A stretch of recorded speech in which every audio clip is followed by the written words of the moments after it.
Doncs anem a llegir el text d'avui, que és el capítol 7 d'Apocalipsi. Capítol 7 d'Apocalipsi diu així: Después de esto, vi a 4 ángeles de pie en los 4 extremos de la tierra, deteniendo los 4 vientos de la tierra para que no soplara viento alguno ni sobre la tierra, ni sobre el mar, ni sobre ningún árbol. Y vi a otro ángel que subía de donde sale el sol y que tenía el sello del Dios vivo, y gritó a gran voz a los 4 ángeles a quienes se les había concedido hacer daño a la tierra y al mar, diciendo: no hagáis daño ni a la tierra, ni al mar, ni a los árboles, hasta que hayamos puesto un sello en la frente de los siervos de nuestro Dios. Y oí el número de los que fueron sellados, 144.000 sellados de todas las tribus de los hijos de Israel. De la tribu de Judá fueron sellados 12.000, de la tribu de Rubén 12.000, de la tribu de Gad 12.000, de la tribu de Aser 12.000, de la tribu de Neftalí 12.000, de la tribu de Manasés 12.000, de la tribu de Simeón 12.000, de la tribu de Leví 12.000, de la tribu de Isaacar 12.000, de la tribu de Zabulón 12.000, de la tribu de José 12.000 y de la tribu de Benjamín fueron sellados 12.000. Después de esto miré y vi una gran multitud que nadie podía contar, de todas las naciones, tribus, pueblos y lenguas, de pie delante del trono y delante del Cordero, vestidos con vestiduras blancas y con palmas en las manos, y clamaban a gran voz diciendo: la salvación pertenece a nuestro Dios, que está sentado en el trono, y al Cordero. Y todos los ángeles estaban de pie alrededor del trono y alrededor de los ancianos y de los 4 seres vivientes, y cayeron sobre sus rostros delante del trono y adoraron a Dios diciendo: amén. La bendición, la gloria, la sabiduría, la acción de gracias, el honor, el poder y la fortaleza sean a nuestro Dios por los siglos de los siglos. Amén. Y uno de los ancianos habló diciéndome: estos que están vestidos con vestiduras blancas, ¿quiénes son y de dónde van y de dónde han venido?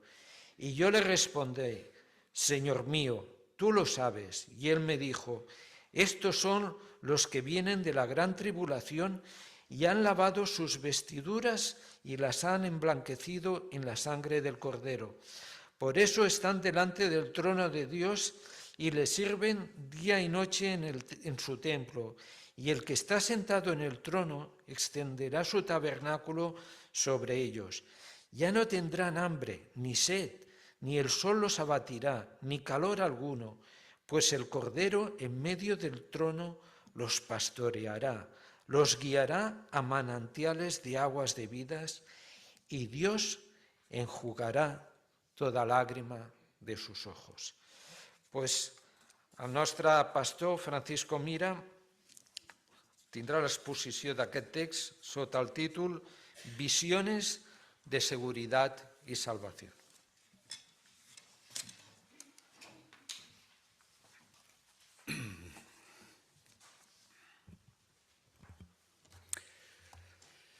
El mensaje de esta mañana para nosotros ha de ser de ánimo, de inspiración y una llamada a la perseverancia para la mayoría de los que estamos aquí y de decisión para algunos que también estáis aquí. Ese era y ese es el propósito real del Apocalipsis, lo que podríamos llamar la última revelación de Dios, la última parte de la revelación de Dios.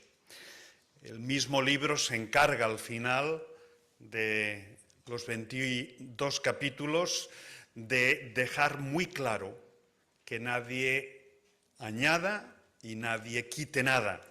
Es la palabra final de Dios.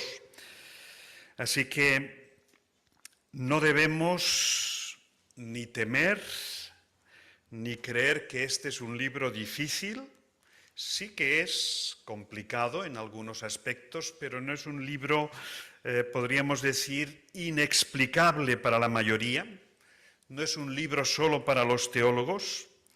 Es la última parte de la revelación de Dios, como decía, llena de visión espiritual, consuelo y ánimo para una iglesia que desde aquel momento, en el momento que Juan, el apóstol, recibe esta revelación, es una iglesia que va a enfrentar tiempos difíciles.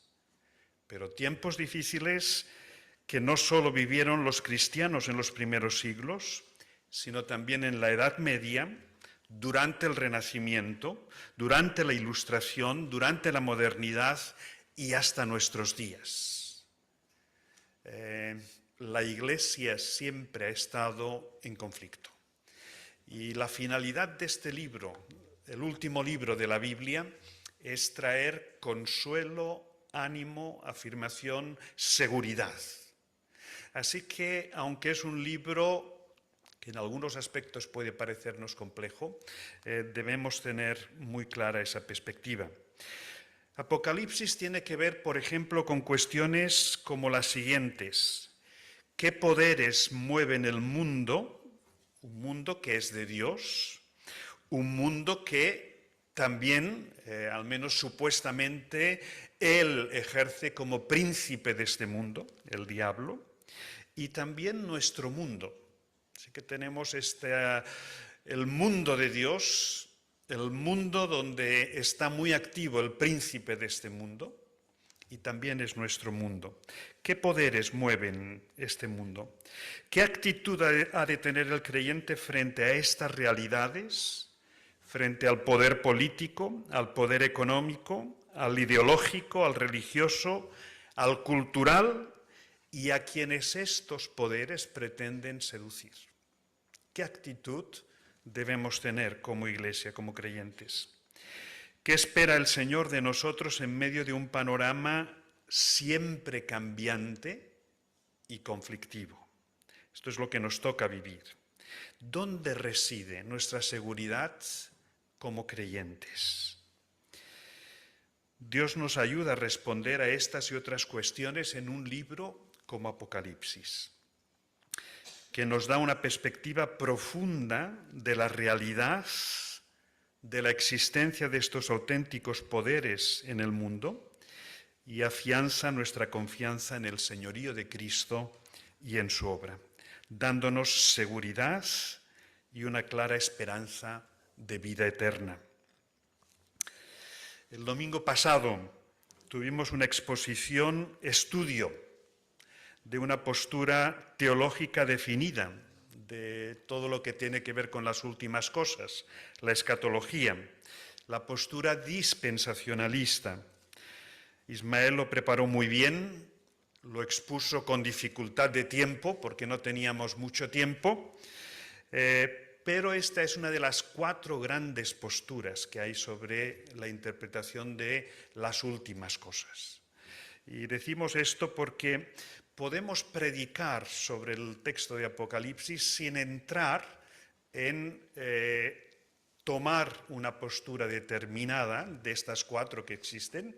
Ismael reconoció que esa era su postura, o la postura que a él le convencía más, pero es importante que podamos saber que podemos predicar el texto sin necesidad de asociarlo a alguna de estas posturas. En nuestra Iglesia, estas perspectivas teológicas más globales las estamos tratando en el curso de catecúmenos.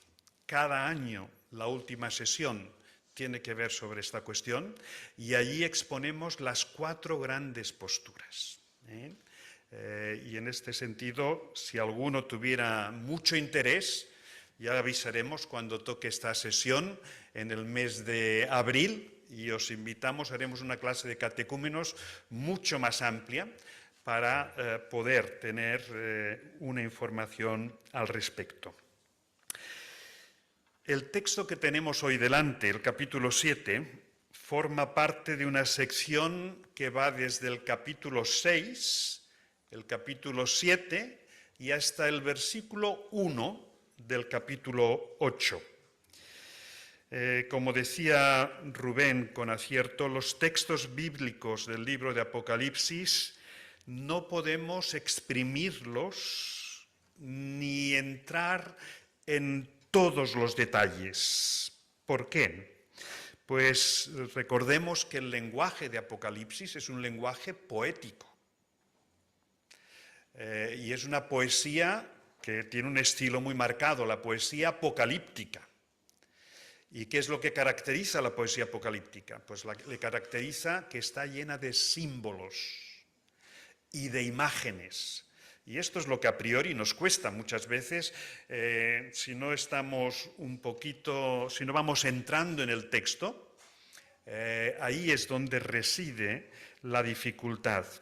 Es importante, seremos sabios en no entrar en cada detalle y quererlo interpretar todo, sino quedarnos con las grandes líneas. Espero que la predicación mía esta mañana nos pueda ayudar a entender lo que queremos decir. Pero quedaos con esta idea: lenguaje poético, lenguaje apocalíptico, lleno de símbolos, lleno de imágenes. Eso le confiere cierta dificultad, pero las líneas maestras se advierten con mucha claridad. El capítulo 6, que precede al que tenemos hoy, y os pido que si tenéis las Biblias en los móviles o la Biblia física, tenedla delante, nos habla de 6 sellos. Habla de 7 sellos, pero durante el capítulo 6 solo se abren 6 sellos. La apertura de esos 6 sellos lo que pretende es prepararnos a la humanidad para tomar conciencia que cuando llegue ese día, el día que denomina como el de la ira justa y santa del Cordero, estar preparados. Esta es una experiencia parecida a la de Noé y el arca. El Señor tenía en mente un juicio para la tierra en aquellos días, pero quiso pedir a uno de los siervos más fieles que tenía que construyera un arca, y estuvo años construyéndola. Y aquello fue todo un revulsivo para la sociedad de su tiempo. Ninguno quiso entrar, sino la familia de Noé. Capítulo 6 nos advierte de lo que ha pasado durante toda la historia desde el siglo I hasta aquí, pero nos habla de que va a llegar un momento que llegará este día de la santa ira del Cordero. Podríamos hablar, cuando uno lee esos versículos finales del capítulo 6, estamos de lleno entrando en lo que el texto bíblico llamará gran tribulación. Aquí está narrada a grandes trazos lo que será la gran tribulación. Y es interesante como Juan, al final, en el versículo 17, dice: porque el gran día de su ira ha llegado, ¿y quién podrá sostenerse en pie? Cuando Dios esté próximo al último momento, a lo que precede al juicio final de la historia, la pregunta es: ¿y quién podrá sostenerse en pie? En el capítulo 7, que vamos a considerar hoy, veremos que aquellos que hemos sido lavados con la sangre del Cordero nos levantaremos sin temor, estaremos preparados para recibirle y será un momento glorioso. Será un momento glorioso. Así que estos 7 sellos de los que nos habla el capítulo 6, antes de entrar en el 7, resumen toda la historia de la humanidad. El mensaje del Apocalipsis es la revelación final, el gran marco del futuro histórico espiritual que los hijos de Dios tenemos que tener muy en mente. La historia en medio de conflictos con los poderes políticos, económicos, ideológicos, religiosos que se han dado desde el primer siglo, y la Iglesia tenía que estar preparada desde aquel momento hasta nuestros días. Todo esto va a desembocar en un periodo final de una extrema tribulación. Y qué importante es tener las perspectivas que siguen en el capítulo que hoy vamos a considerar. Solo el Padre conoce la hora precisa. Por eso, con Apocalipsis ni debemos entrar en los detalles, ni tenemos que buscar los tiempos. Toda la cronología, cuando un enfoque teológico se empeña en poner orden en la cronología, va a darse cuenta de que el texto bíblico, la revelación, es tan rica que es difícil encuadrarlo todo y que todo nos cuadre. No hay ninguno de los 4 sistemas o posiciones en cuanto a la interpretación de Apocalipsis que explique y que nos satisfaga completamente en todo. Y seguramente el Señor tiene un propósito con ello. Y es que es muy difícil. Nosotros estamos dentro del tiempo y el espacio, limitados. El Señor está por encima del tiempo y del espacio. Y Él sí que puede, en este sentido, tener la perspectiva completa. Así que solo el Padre conoce la hora precisa. Esto nos lo dice Mateo 24. Es un texto paralelo a estos. Y dice con mucha claridad el Señor Jesucristo, solo el Padre lo conoce. Así que no nos empeñemos en querer conocer lo que el Padre solo conoce. Tengamos paciencia, sepamos esperar y estemos preparados. Y yendo al capítulo 7, en primer lugar, podríamos hablar de la plenitud de los 144.000 sellados. La plenitud de los 144.000 sellados. Hoy vamos a ver 2 visiones, una de seguridad y otra de salvación. Esta primera tiene que ver con la seguridad, la plenitud de los 144.000 sellados. Fijaos que el 7.1 es contiguo, fijaos que dice después de esto. Es decir, este pasaje 7 está conectado con el 6, con el anterior. Dice, vi 4 ángeles en pie sobre los 4 ángulos de la tierra, que detenían los 4 vientos de la tierra para que no soplase viento alguno sobre la tierra, ni sobre el mar, ni sobre ningún árbol. Dejamos el capítulo 6 en medio de la gran tribulación, el día de la ira del Cordero. Y después de explicar cómo reaccionaría la mayor parte de la humanidad, haciéndose esa pregunta de ¿y quién podrá sostenerse en pie? Fijaos que los versículos que preceden a esa afirmación, la mayor parte de la humanidad quiere morir y ve en la muerte como una salida airosa por la intensidad de esta gran tribulación. Pero surge otra pregunta, ¿cuál será la suerte de los creyentes durante los terribles acontecimientos que se acaban de describir? Aquellos que no creen quieren que el mundo se les venga encima y quieren morir. Pero ¿qué de los creyentes que están viviendo esa misma experiencia? Fijaos que Juan tiene aquí otra visión en este capítulo 7, que se añade a las ya tenidas y en las que retrocede en el tiempo para responder a esta pregunta. Y nos habla de 4 ángeles que dominan todo lo que sucede en la tierra, en el mar, en el planeta. Son 4 ángeles que detienen sucesos, eventos, a los que denomina vientos, sobre la tierra, tienen esa capacidad. Pero en el 2.3, en el versículo 2.3, aparece un 5.º ángel. Dice, vi también a otro ángel que subía de donde sale el sol y tenía el sello del Dios vivo, y clamó a gran voz a los 4 ángeles, a quienes se les había dado el poder de hacer daño a la tierra y al mar, diciendo: no hagáis daño a la tierra, ni al mar, ni a los árboles, hasta que hayamos sellado en sus frentes a los siervos de nuestro Dios. Aparece otro ángel, y este explícitamente sí que tiene el sello del Dios vivo.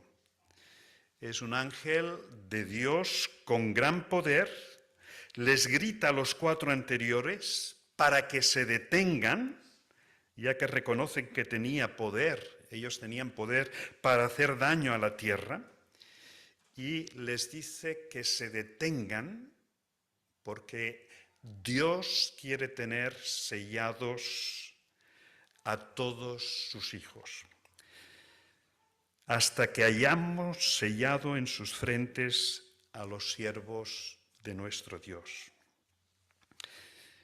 Los versículos del 4 al 8, sobre todo aquí el 4, dice: y oí el número de los sellados.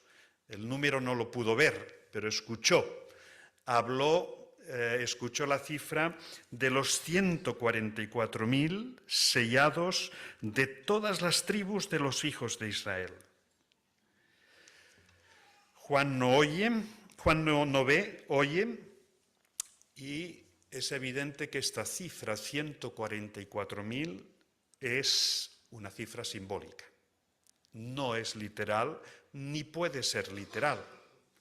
Si nos ciñéramos a 144.000, sería un número pequeñísimo, limitadísimo de hijos de Dios. Y si pensásemos que estos son literalmente incluso solo de Israel, de las 12 tribus, como aparentemente podría parecer el texto, lo que dice a continuación, aún así sería limitadísimo. Así que aquí están de acuerdo todos los comentaristas, en el sentido de que es un número simbólico que expresa la totalidad del pueblo de Dios, los salvados por Jesucristo a lo largo de toda la historia. Aquí está Israel y la Iglesia. 144.000 es el resultado de multiplicar 12 por 12 por 1000. Es decir, que aquí tenemos la plenitud de todos los hijos de Dios. Y es muy interesante no solo el número, sino que nos quedemos con la idea de sello, porque esta idea de sello es recurrente en Apocalipsis. El sello era una cuestión muy importante, tenía que ver con posesión y con pertenencia. Un rey, un noble que tenía posesiones, que ya fueran personas, ya fueran animales, ya fueran del tipo que fuera, solía, o en sus comunicaciones, poner el sello. Aquello tenía que ver con su señorío. Y qué seguridad y qué gozo saber que somos posesión de Dios y que pertenecemos a Dios. Si tú estás entre los 144.000, y esta certeza la podemos tener si hemos puesto nuestra confianza en el Señor Jesucristo, en ese sentido tenemos seguridad y gozo de que pertenecemos al Señor y somos posesión suya. Así que, fijaos, el final de la historia se asocia al momento en el que se completa el número de los que seremos salvos. Ni aún la gran tribulación al final de los tiempos va a detener ese proceso de completar todos los que hemos de ser salvos. Dios quiere salvar a todos los que estén dispuestos a recibir su salvación. Todavía hoy es día de salvación. Todavía hoy es día de salvación. Esto es muy importante.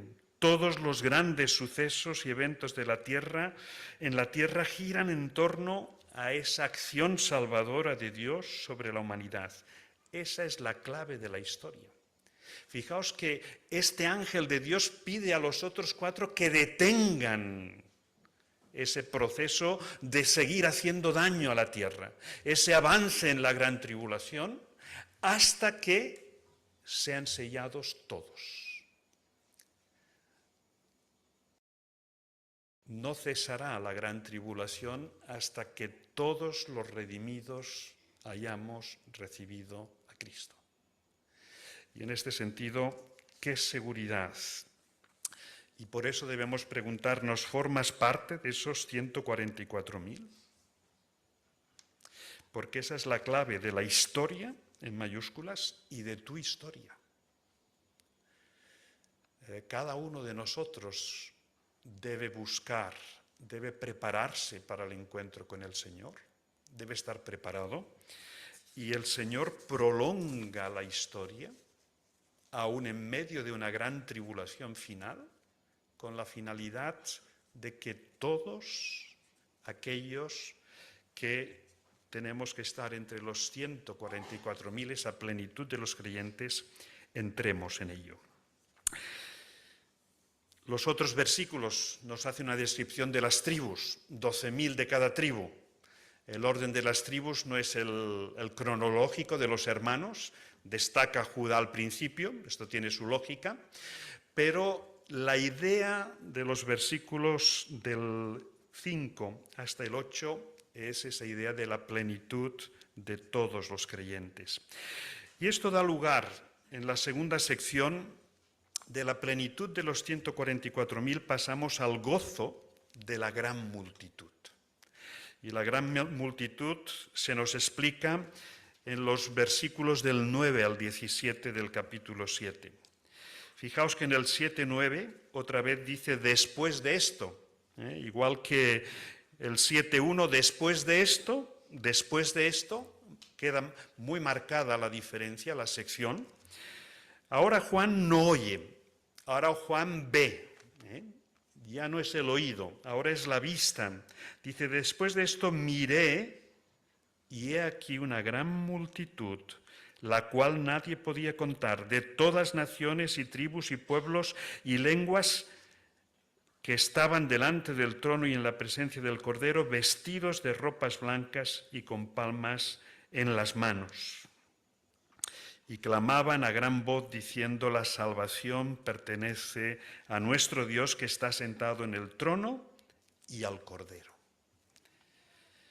El 7:9, Juan mira y ve una visión futura.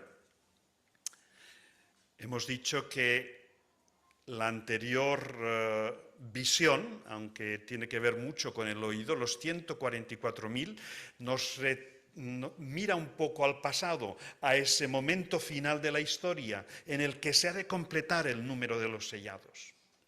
En esta visión mira hacia el futuro y en este caso contempla una gran multitud que es incontable, innumerable, indescriptible, de todas las naciones, de todas las tribus, de todos los pueblos y de todas las lenguas. Aquí tenemos la constatación de que 144.000 es una cifra simbólica de plenitud. Todo el pueblo de Dios en la presencia del trono de Dios y del Cordero es incontable, innumerable.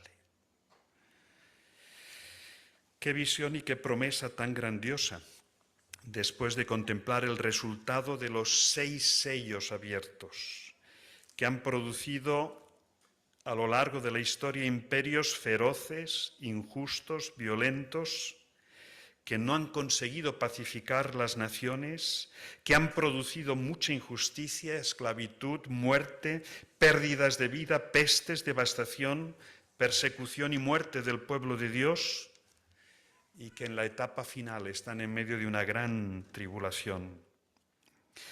Y después de todo esto y de los grandes cataclismos, esta visión de una gran multitud gozosa y en adoración. Es un contraste. El Evangelio de Jesucristo es el mensaje más inclusivo y transformador de la historia de la humanidad. El Evangelio de Jesucristo es universal. Nosotros estamos aquí en un espacio muy local, en una ciudad de Cataluña, de Europa, pero el Evangelio está llegando a todas las partes. Gentes de todo pueblo, nación, lengua, tribu, hasta los lugares más recónditos. Está llegando el Evangelio. No hay nada comparable al Evangelio en este mundo. Y no hay nada comparable porque procede de Dios. Así que tengamos convicción en que solo hay salvación definitiva y solo hay un futuro esperanzador en Jesucristo. No exageramos nada cuando decimos que solo Cristo salva y que solo en Cristo hay esperanza para este mundo. No estamos espiritualizando, estamos diciendo la verdad. Esto es muy importante. Apocalipsis nos hace estar afianzados en la verdad del Evangelio. El final de la historia tiene que ver con una multitud incontable que estará adorando a Dios. Y tú y yo podemos estar ahí. Tú y yo vamos a estar ahí si ponemos nuestra confianza en el Señor. Fijaos que el versículo 10 dice, en la misma presencia de Dios, porque es Dios el que está en el trono, delante del trono, Dios Padre, y del Cordero. ¿Quién es el Cordero? Ese símbolo sí que lo sabemos. He aquí el Cordero de Dios que quita el pecado del mundo, nos lo dice Juan. No hay duda sobre ese símbolo. Ahí están Dios Padre y Jesucristo Hijo. Y todos nosotros estaremos un día adorándole.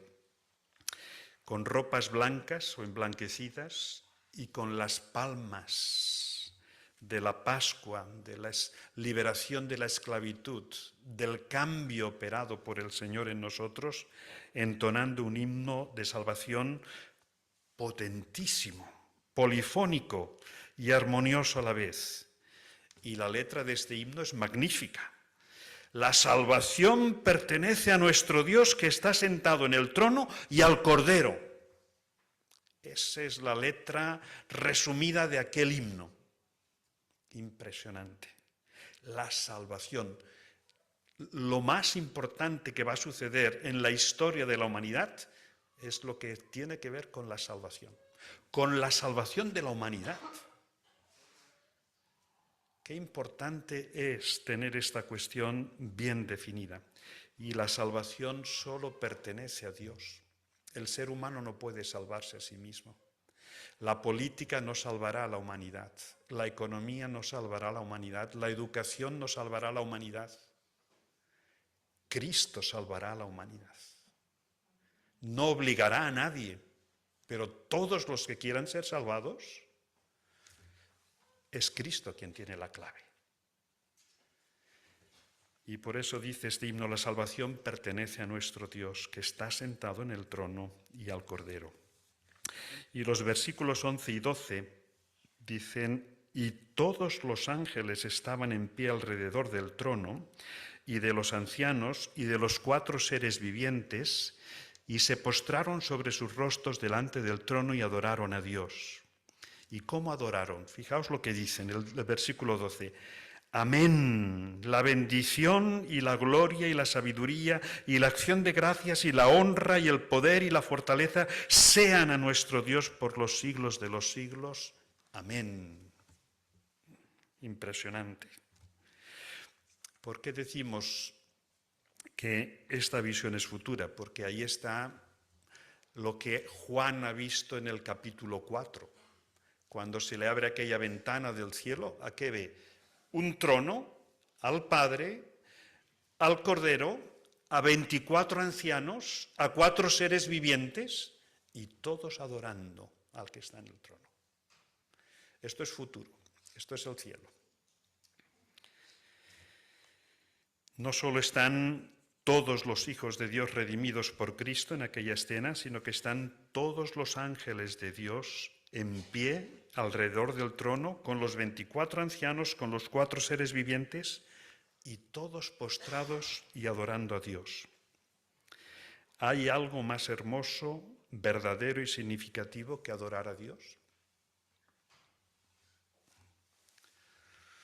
Si tomáramos conciencia de este pasaje, nuestra adoración sería muy diferente. Se enriquecería sobremanera. Cantaríamos el tiempo de alabanza de otra manera, con otro espíritu. Y nuestra adoración personal se vería enriquecida. Esta visión debería transformar nuestra adoración aquí y ahora. Fijaos el versículo 12. Los ángeles y la corte celestial en su adoración ponen 7 énfasis. Los voy a repetir, están en el versículo 12. Dios es fuente de toda bendición, en primer lugar. Dios merece toda la gloria, en segundo lugar. En tercer lugar, Dios tiene toda la sabiduría. En cuarto lugar, Dios se merece toda nuestra gratitud. En quinto, Dios se merece nuestra honra. En sexto, Dios tiene todo el poder. Y en séptimo lugar, de Dios procede toda fortaleza en nuestras vidas. Habían trabajado el tema de la adoración este grupo. Esto es un anticipo. Queremos crecer en la adoración aquí ahora, anticipándonos a este momento glorioso, para llegar, si cabe, muy bien preparados a la presencia de Dios, reconociendo que toda bendición, gloria, sabiduría, gratitud, honra, poder y fortaleza están en Él. Y dicen por los siglos de los siglos, por toda la eternidad, dicen amén. Y llegamos a los versículos finales del 13 al 17. Entonces uno de los ancianos habló diciéndome: estos que están vestidos de ropas blancas, ¿quiénes son? ¿Y de dónde han venido? Yo le dije: Señor, tú lo sabes. Y él me dijo: estos son los que han salido de la gran tribulación y han lavado sus ropas y las han emblanquecido en la sangre del Cordero. Por esto están delante del trono de Dios y le sirven día y noche en su templo, y el que está sentado sobre el trono extenderá su tabernáculo sobre ellos. Ya no tendrán hambre ni sed, y el sol no caerá más sobre ellos, ni calor alguno, porque el Cordero que está en medio del trono los pastoreará y los guiará a fuentes de aguas de vida, y Dios enjugará toda lágrima de los ojos de ellos. Este es un colofón final fantástico. Uno de los ancianos, que son 24, le hace una pregunta a Juan: ¿quiénes son los que conforman esta multitud y de dónde han venido? Juan no responde. Juan es muy inteligente y le devuelve la pregunta. Cuando no sepas cómo responder, devuelve la pregunta al otro, que seguramente puede estar más preparado que tú, o quizá le descubras la intención de la pregunta, una de dos. Juan le devuelve la pregunta y la respuesta es clarificadora. Apunta al futuro, al contrario que la primera cuestión que nos hicimos, los versículos del 1 al 8, que apuntaba al pasado, a la etapa de la gran tribulación y la ira del Cordero. Y la escena de la multitud y la corte celestial pertenece al futuro, cuando la tierra y el cielo habrán sido renovados. Fijaos que dice: han salido de la gran tribulación. Los creyentes en la etapa final de la historia pasaremos en su momento la gran tribulación.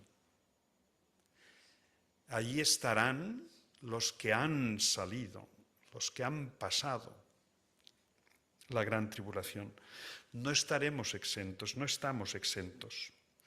No todos los creyentes sufriremos martirio y persecución, pero pasaremos ese momento con la seguridad y la confianza de la salvación de Dios. Porque dice, han lavado sus ropas, las han emblanquecido en la sangre del Cordero.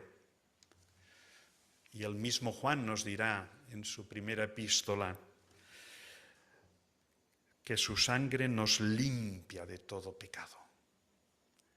En la multitud solo estaremos aquellos que conscientemente hayamos hecho nuestro el sacrificio de Cristo en la cruz y que recordamos cada vez que celebramos la cena del Señor.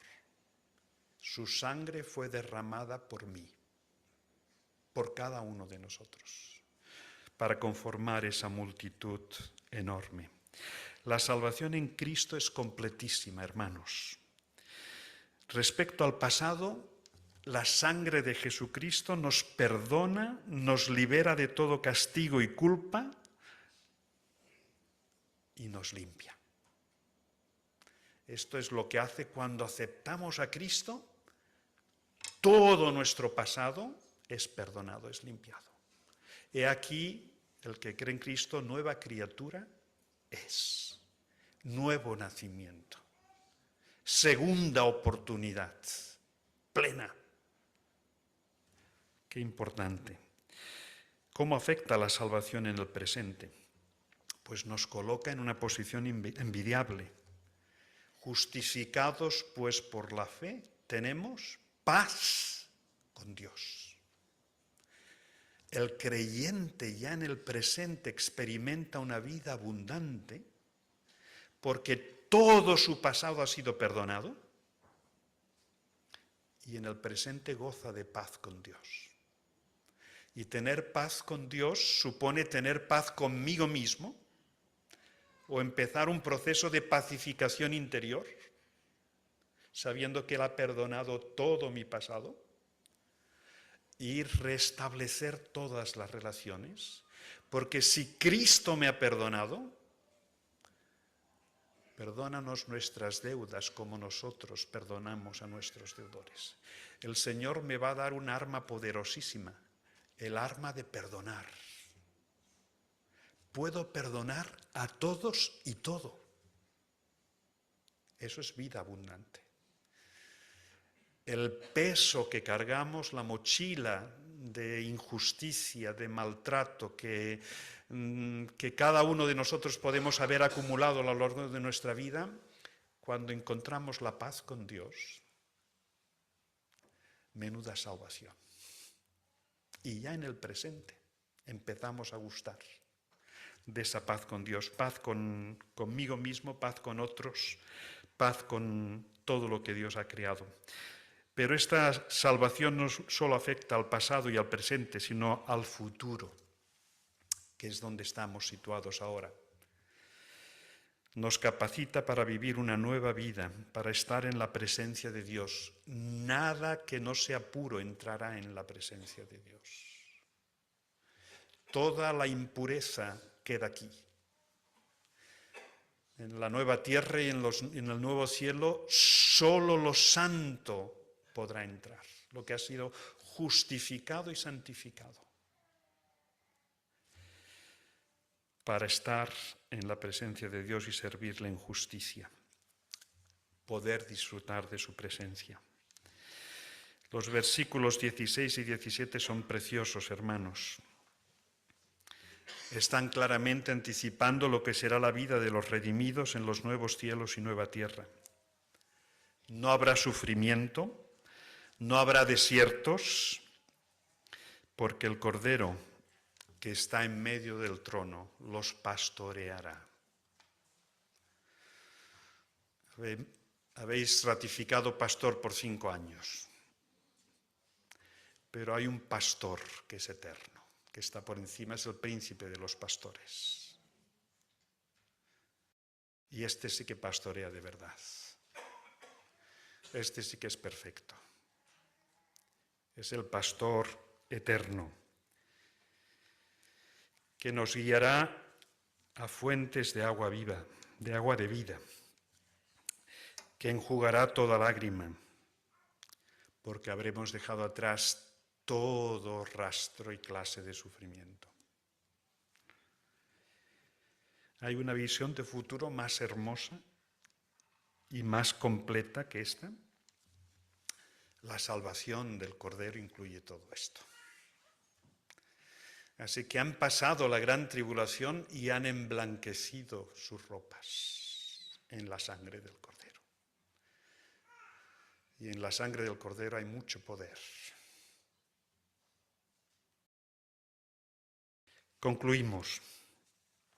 El contenido de este capítulo es claramente visiones de seguridad y de salvación.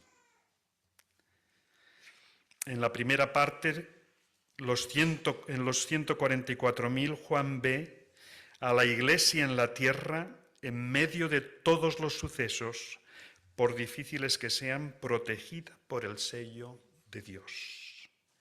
¡Qué seguridad tan completa!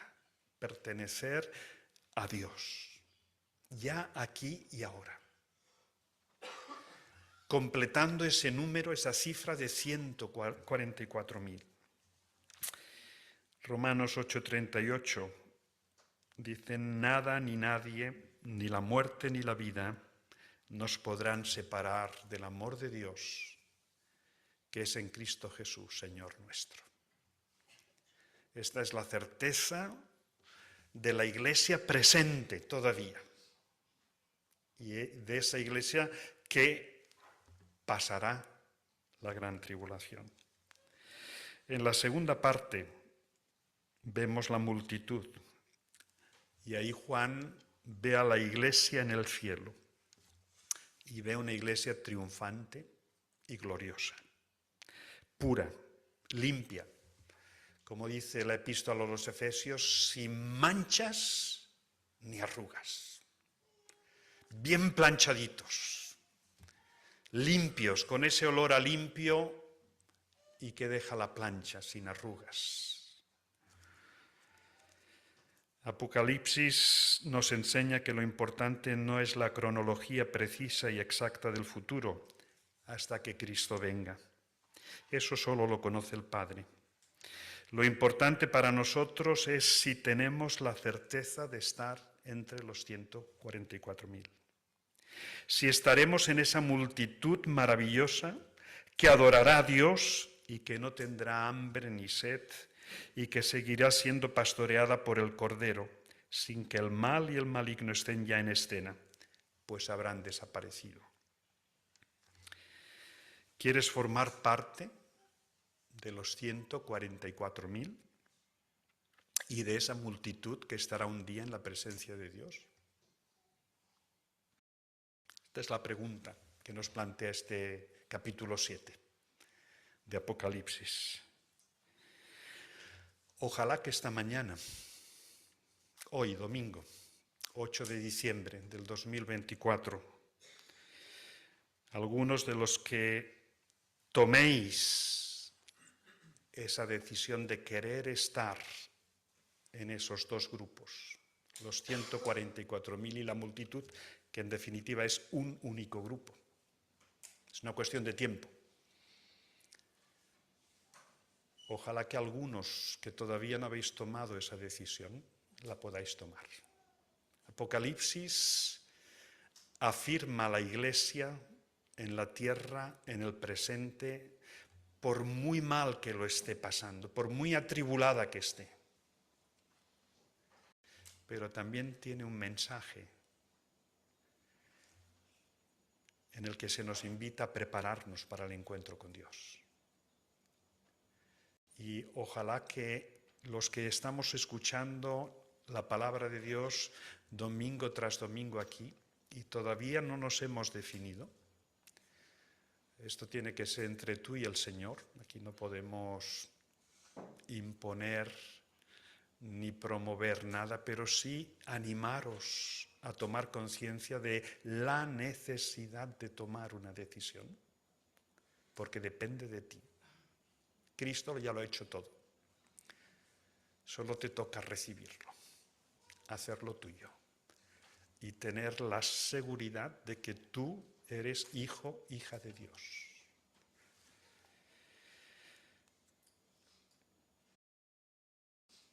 Él murió en la cruz para darnos vida abundante y significativa en el presente y vida eterna en el futuro.